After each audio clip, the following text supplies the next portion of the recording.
Hello everyone, welcome. So last week 2 classes में हमने carbon 13 NMR spectroscopy discuss की थी। फर्स्ट वाली क्लास में हमने बेसिक डिस्कस किया था, सेकंड वाली क्लास में हमने नंबर ऑफ सिग्नल्स को डिस्कस किया था। आज हम डिस्कस कर रहे हैं केमिकल शिफ्ट के बारे में। बहुत ही ईजी है, केमिकल शिफ्ट कहाँ से कहाँ लाई करती है, कौन क्या सिग्नल देता है, ये हमें डिस्कस करना है। तो ये हमारा लेक्चर नंबर 3 है। अगर आपने इससे पहले वाले लेक्चर्स नहीं देखे हैं तो प्लीज़ वो लेक्चर्स देख कर आना, ठीक है। तो केमिकल शिफ्ट हम डिस्कस करें। देखो हाइड्रोजन के केस में क्या होता है, आपको हाइड्रोजन कैसे पता होगा। जो केमिकल शिफ्ट होते हैं 0.5 से 2, फिर 2 से 5, 5 to 8, 8 to 10.5 और 10.5 से 12 ऐसे लाई करते हैं 1H NMR के केस में, ठीक है। लेकिन जो हमारा कार्बन 13 NMR है उसके केस में कहाँ से लाई करती है 10 to 40, 40 to 80, 80 to 115, ठीक है, 100 to 150 एंड 150 to 200, मतलब ऐसे लाई करती है कार्बन 13 NMR के केस में। तो इसमें मतलब ज़्यादा डिफरेंस क्या है कि जो कार्बन 13 NMR की जो केमिकल शिफ्ट वैल्यूज है वो 1H NMR के कितने टाइम्स है, अप्रॉक्सीमेटली 20 टाइम्स है, ठीक है।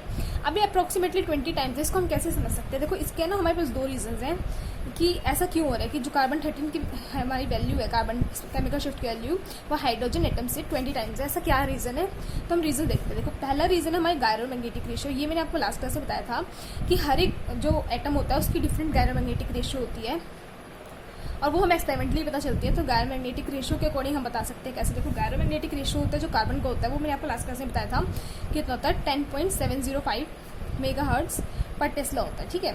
लेकिन जो गायरोमैग्नेटिक रेशियो होता है हाइड्रोजन एटम का वो होता है 42.57 मेगाहर्ट्ज़ पर टेस्ला, तो ठीक है। अगर हम इन दोनों को कंपेयर करें तो जो कार्बन गायरोमैग्नेटिक रेशियो जो हमारा कार्बन का वो अप्रॉक्सीमेटली कितना है 4 टाइम्स है हाइड्रोजन एटम, सॉरी जो हाइड्रोजन एटम का जो गायरोमैग्नेटिक रेशियो है ये अप्रॉक्सीमेटली 4 टाइम्स है गायरोमैग्नेटिक रेशियो ऑफ कार्बन के, क्योंकि यहाँ से हम वैल्यू से देख सकते हैं, ठीक है। अब हमें पता है जो कार्बन एटम है उसमें हमारे पास नंबर ऑफ इलेक्ट्रॉन्स कितने हो गए। नंबर ऑफ इलेक्ट्रॉन्स हमारे कार्बन एटम के पास कितने हो गए हमारे देखो hydrogen, helium, lithium, beryllium, boron, carbon, मतलब 6 इलेक्ट्रॉन्स हो गए, ठीक है। तो हम यहाँ पे लिख देंगे 6। और जो हाइड्रोजन है उसमें नंबर ऑफ इलेक्ट्रॉन्स कितने हो गए हमारे, कितने हो गए हाइड्रोजन के 1 इलेक्ट्रॉन होते हैं, यहाँ से लिख दिया 8। तो यहाँ से टोटल कितना डिफरेंस आ रहा है, मतलब इन दोनों के बीच में कितने इलेक्ट्रॉन्स का डिफरेंस है, हमारे यहाँ पे 5 इलेक्ट्रॉन्स का डिफरेंस है, ठीक है। देखो यहाँ से 5 इलेक्ट्रॉन का डिफरेंस आ रहा है और जो गायरोमैग्नेटिक रेशियो का चेंज है वो कितना है 4 का। तो 5 × 4 करते हैं हम तो कितना आता है 20। तो इसी वजह से जो हमारा केमिकल शिफ्ट वैल्यू का चेंज है वो 20 टाइम्स आ रहा है। तो वो चेंज यहाँ से आता है, फर्स्ट गायरोमैग्नेटिक रेशियो से और सेकंड है नंबर ऑफ इलेक्ट्रॉन से। अगर हम इन दोनों फैक्टर्स को मल्टीप्लाई कर देते हैं तो यहाँ से 20 टाइम्स का चेंज मिलेगा और वही 20 टाइम्स का जो चेंज है वो हमारे केमिकल शिफ्ट में चेंज आता है। तो इसलिए हम बोलते हैं कि जो केमिकल शिफ्ट वैल्यू होती है कार्बन 13 NMR की वो 20 टाइम्स ज़्यादा होती है 1H NMR से, ठीक है।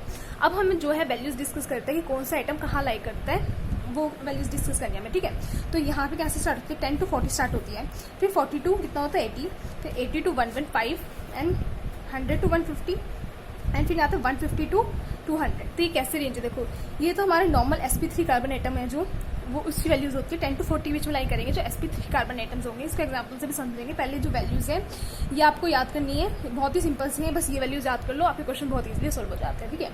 10 to 40 है जो वो sp3 वाले कार्बन एटम की होती है, 40 to 80 है वो भी sp3 वाले कार्बन एटम की होती है, लेकिन विद उसके साथ कोई भी एक इलेक्ट्रोनेगेटिव ग्रुप अटैच होता है वहाँ पे, जैसे CH3 और यहाँ पे Cl अटैच कर देगी। कौन सा कार्बन एटम है sp3 हाइब्रिडाइज है, बट यहाँ पे जो क्या है इलेक्ट्रोनेगेटिव सब्स्टिट्यूएंट लगा हुआ है तो इसकी वैल्यू 40 to 80 के बीच में हो जाती है, ठीक है। अगर हम 80 to 115 की बात करते हैं, यहाँ पे जो sp हाइब्रिडाइज कार्बन एटम आता है लाइक C∼C, ये कौन सा sp3 हाइब्रिडाइज कार्बन है। फिर आता है एग्जांपल में C∼N, मतलब ये कार्बन कौन सा हो गया sp हाइब्रिडाइज है। तो इसकी जो वैल्यू होती है ये हमारी 80 to 115 ppm में सारी वैल्यूज तो इसके बीच में होती है, ठीक है। उसके बाद हमारी आती है 100 to 150 की वैल्यूज। जो 100 to 150 की वैल्यूज होती है ये हमारी होती है sp2 हाइब्रिडाइज कार्बन एटम के लिए, C∼C के लिए डालो, या एरोमेटिक रेंजेस में हम जो भी कार्बन एटम देखते हैं वो भी सभी sp2 हाइब्रिडाइज होते हैं, जैसे बेंजीन के कार्बन हो गए। तो उसकी जो वैल्यू आती है वो होती है हमारी 100 to 150 के बीच में होती है। और जो 150 to 200 जो वैल्यू है वो हमारी होती है किसके केस में, कार्बोनिल्स के केस में। कार्बोनिल्स के केस में आप कुछ भी लगा लो, जैसे कीटोन भी बोल सकते हैं आप इसमें, इस केस में कीटोन भी आ सकता है, एल्डिहाइड भी आ सकता है हमारा, एस्टर भी आ सकता है, मतलब जो कार्बोनिल की वैल्यू होती है वो हमारी 150 to 200 के बीच में लाया करते हैं। अब हम देखते हैं इसके एग्जाम्पल्स की कैसे हम बता सकते हैं, इसको जस्टिफाई कर सकते हैं। देखो मैं एक एग्जाम्पल कंसीडर करती हूँ, लेट सपोज CH3 लिया मैंने यहाँ पर, फिर CH डबल बॉन्ड CH फिर यहाँ पे लिखा हमने C double bond O and यहाँ पे लिखा मैंने OCH3। तो हमारे पास ये कार्बन एटम्स हैं। अब नंबर ऑफ सिग्नल मैंने आपको लास्ट क्लास में बताया था, तो देखते हैं कितने नंबर ऑफ सिग्नल्स होंगे। देखो एक कार्बन एटम ये यहाँ पे देखो, पहले हमें देखना होता है POS, कहीं भी प्लेनो सिमेट्री प्रेजेंट तो नहीं है। अगर प्लेनो सिमेट्री प्रेजेंट नहीं है तो जितने भी कार्बन एटम्स हैं वो डिफरेंट होंगे। अगर प्लेनो सिमेट्री प्रेजेंट है तो जितने भी कार्बन एटम्स होंगे वो सेम, अगर रिफ्लेक्ट कर रहे हैं तो सेम सिमेट्री के होंगे, मतलब एक ही सिग्नल देते हैं।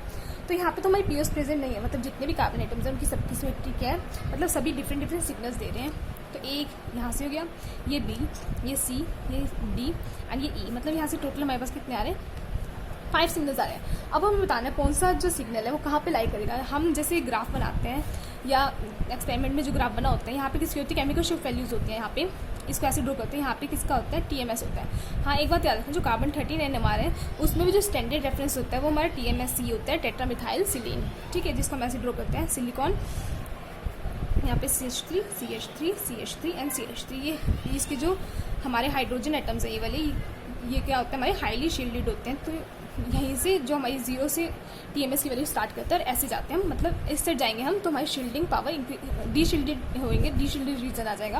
और अगर हम इस साइड जाते हैं तो हमारा शील्डेड रीजन आता है। ये सब आपने NMR हाइड्रोजन NMR में पढ़ा होगा, ठीक है। अगर हम यहाँ पे जा रहे हैं तो यहाँ पे डी शील्डेड रीजन आ रहे हैं, ठीक है। अब हमें ये बताना है, हमें 5 सिग्नल आ रहे हैं कि कौन सा सिग्नल कहाँ लाई करेगा, इस डी शील्डेड में कहाँ लाई करेगा, यहाँ करेगा या फिर शील्डेड में लाई करेगा या फिर यहाँ करेगा। अब हमें तो नहीं पता है, हम कैसे बता सकते हैं कि केमिकल शिफ्ट वैल्यू से, जो कि हमने पिछली क्लास में देखी है, मतलब अभी पहले देखी है। 10 to 40 किसका केस में था हमारा, sp3 हाइब्रिडाइज के लिख देते हैं, फिर डिस्कस करते हैं। फिर आता है 40 to 80 sp3 hybridize with electronegative substituent. फिर 80 to 115 किसी केस में आता है, sp हाइब्रिडाइज के केस में। फिर 100 to 150 आता है हमारा sp2 हाइब्रिडाइज के केस में। और 150 to 200 आता है हमारा किसी केस में, जो हमारे कार्बोनिल्स हैं, ठीक है। अब देखो हम स्टार्टिंग से देखते हैं। देखो ये वाला कार्बन एटम है, ये कौन सा हमारा, sp3 हाइब्रिडाइज, नॉर्मल sp3 है, कुछ भी हमारा इलेक्ट्रोनेगेटिव सब्स्टिट्यूएंट नहीं लगा हुआ। तो जो इसकी वैल्यू लाई करेगी कितने के बीच में करेगी, 10 to 40 ppm के बीच में वैल्यू लाई करेगी, मतलब ये वाली वैल्यू होगी इसकी, ठीक है। देखो अब ये दोनों कार्बन एटम्स कौन से, ये वाला कार्बन एटम और ये वाला कार्बन एटम है जो हमारा, ये हमारे हैं sp2 हाइब्रिडाइज। तो sp2 वाले हैं तो कहाँ लाई करेंगे, 100 to 150 के बीच में लाई करेंगे इनकी वैल्यूज़, 100 to 150 ppm के बीच में लाई करेगी इनकी वैल्यूज़, ठीक है। और अब इनको देखते हैं। देखो ये हमारा कैसा है, कार्बोनिल, मैंने आपको बताया जो कार्बोनिल वाला होगा वो अलग से 150 to 200 के बीच में लाई करेगा। तो इसको हम कार्बोनिल वाला लिख के 100 to 150 के बीच में लिख सकते हैं, ठीक है। अब ये क्या है, OCH3, मतलब ये कौन सा हमारा कार्बन, sp3 हाइब्रिडाइज कार्बन है। लेकिन ऑक्सीजन कैसा हमारा, हमें पता है ऑक्सीजन कार्बन एटम से ज़्यादा इलेक्ट्रोनेगेटिव होता है, तो हम क्या बोलेंगे, इलेक्ट्रोनेगेटिव सब्स्टिट्यूएंट के साथ अटैच है, तो हम क्या बोलेंगे, विद इलेक्ट्रोनेगेटिव सब्स्टिट्यूएंट के साथ अटैच है। तो इसकी वैल्यू कितनी होगी, 40 to 80 के बीच में होगी, मतलब ये वाली वैल्यू होगी, ठीक है। ये सारी वैल्यूज हमने जस्टिफाई कर दी कौन सी कैसी आ रही है। अगर मैं आपको ये बोल लूँ कि इनको आपको क्या अरेंज करना है कि केमिकल शिफ्ट वैल्यू कैसे आएगी, अभी आपने वैल्यूज बताई, अब इनको अरेंज भी करना है कि कौन सी डी शील्डेड में आएगी, मतलब ऐसे अरेंज करना है कि A यहाँ पे आएगा, B यहाँ पे आएगा, C आएगा, या फिर कौन सा कैसे आएगा। तो इसको अरेंज कैसे करेंगे ये देखते हैं। देखो पहले हम अरेंज करते हैं, अगर हम बनाते हैं, देखो यहाँ पे हमारा होता है TMS कितने पे, 0 पे, ठीक है। अब इससे ज़्यादा वैल्यू आ रही है, हम लिखते हैं 10 20 30 40, मतलब ऐसे हम चलते जाएंगे आगे। तो देखो 10 to 40 के बीच में किसकी वैल्यू आ रही है, A वाले कार्बन एटम की, मतलब हम यहाँ लगा देते हैं 20 लगा दिया सपोज हमने, तो A वाला कार्बन एटम हमारा यहाँ पे आ गया, ठीक है। B और C जो वैल्यू है 150 के बीच में आ रही है। अब हमें तो नहीं पता B कहाँ पे आ रहा है, C कहाँ पे आता है, ये भी हम देखेंगे। B कहाँ पे हमारा आ रहा है, 150 to, सॉरी जो कार्बोनिल वाला एटम है 150 to 200 के बीच में आ रहा है। मैंने लिखने में थोड़ी गलती कर दी, समझ तो गए होगे तुम। तो देखो 150 to 200 के बीच में आ रहा है, मतलब मैं कहाँ पे ड्रॉ कर सकती हूँ, यहाँ पे। अगर यहाँ पे हम 150 to 200 के बीच में लगाते हैं, मतलब ये कौन सा सिग्नल है, डी वाला सिग्नल है, मतलब हाईली डी शील्डेड हो गया डी वाला सिग्नल। अगर हम डी शील्डेड कर लिखेंगे, हाईली डी शील्डेड हो गया डी वाला सिग्नल, मतलब कार्बोनिल वाला सिग्नल। और हाईली शील्डेड कौन सा हो गया, 10 to 40 वाला, मतलब sp3 हाइब्रिडाइज कार्बन। तो ये हमने डी शील्डेड के अकॉर्डिंग अरेंज किया इनको, डी शील्डिंग के अकॉर्डिंग, ठीक है। तो डी यहाँ पे सबसे ज़्यादा हो गया, ए सबसे कम हो गया, तो यहाँ पे हमने डी ड्रॉ कर दिया, यहाँ पे हमने ए ड्रॉ कर दिया। उसके बाद आता है हमारा ई कहाँ पे लाई करेगा, 40 to 80, मतलब इसके अराउंड ही करेगा, मतलब यहाँ पे करेगा अप्रॉक्स। तो ये कौन सा सिग्नल होगा, ई, मतलब यहाँ पे आएगा ई सिग्नल। अब देखो जो sp2 हाइब्रिडाइज कार्बन है ये कितने के बीच में लाई कर रहा है, 100 to 150 के बीच में लाई कर रहे हैं। तो इसको हम यहाँ पे ड्रॉ करेंगे। अब हमें बताओ, मुझे ये बताओ कि बी कहाँ पे लाई करेगा, बी यहाँ पे लाई करेगा, फिर बी यहाँ पे लाई करेगा, सी कहाँ पे आएगा, मतलब बी यहाँ पे आएगा या फिर सी आएगा। तो इसको हम कैसे देखेंगे, देखो जो हमारा कार्बोनिल ग्रुप है हम इसको ऐसे बनाते हैं। देखो कार्बोनिल ग्रुप ये है, फिर कार्बन डबल बॉन्ड कार्बन, हमें पता है जो वाला ग्रुप है इलेक्ट्रॉन विड्रॉइंग ग्रुप है, तो क्या करेगा, इलेक्ट्रॉन को खींचेगा। अगर इलेक्ट्रॉन को खींच रहे हैं तो इसके अकॉर्डिंग आपके अकॉर्डिंग क्या होगा, यहाँ पे पॉजिटिव चार्ज जनरेट हो जाएगा। बट ऐसा नहीं है, अगर ये कार्बन इससे खींच रहा है तो ये डबल बॉन्ड है ना, तो ये वाला इससे खींचे, मतलब यहाँ पे जो इलेक्ट्रॉन डेंसिटी है वो इंक्रीज हो जाएगी। मतलब यहाँ पे कौन सा चार्ज आ जाएगा, डेल नेगेटिव चार्ज जनरेट हो जाएगा यहाँ पे। तो मतलब इस वाले कार्बन की जो इलेक्ट्रॉन डेंसिटी है वो कैसी होगी, इलेक्ट्रॉन डेंसिटी हमारी इस वाले कार्बन की इंक्रीज होगी। और हमें पता अगर हमारी इलेक्ट्रॉन डेंसिटी इंक्रीज हो तो वो कहाँ लाई करेगा, शील्डेड रीजन में लाई करेगा। ये भी HNMR में पढ़ा हुआ आपने। अगर इलेक्ट्रॉन डेंसिटी ज़्यादा है तो वो कहाँ लाई करता है, शील्डेड रीजन में लाई करता है। अब देखो यहाँ पे हमने क्या किया, इसको ऐसे किया और इसको ऐसे किया, मतलब सी वाले कार्बन पे इलेक्ट्रॉन डेंसिटी क्या होगी, हमारी इंक्रीज होगी। अगर हमारी सी वाले कार्बन पे इलेक्ट्रॉन डेंसिटी इंक्रीज होगी तो मतलब वो कहाँ लाई करेगा, शील्डेड रीजन की तरफ लाई करेगा। मतलब शील्डेड रीजन कहाँ पे हो गया, ये सी हो गया। और यहाँ पे कौन सा आएगा, बी। मतलब क्या आएगा, डी बी सी, मतलब हमारा डी शील्डिंग का ऑर्डर या हम केमिकल शिफ्ट का ऑर्डर बोल सकते हैं। वो हमारा क्या आएगा, पहले आएगा डी का सिग्नल जो कि हमारा कार्बोनिल का, देखो कार्बोनिल का, फिर आता है बी का क्योंकि इस पे इलेक्ट्रॉन डेंसिटी कम है। अगर इलेक्ट्रॉन डेंसिटी कम है तो डी शील्डेड रीजन में जाएगा।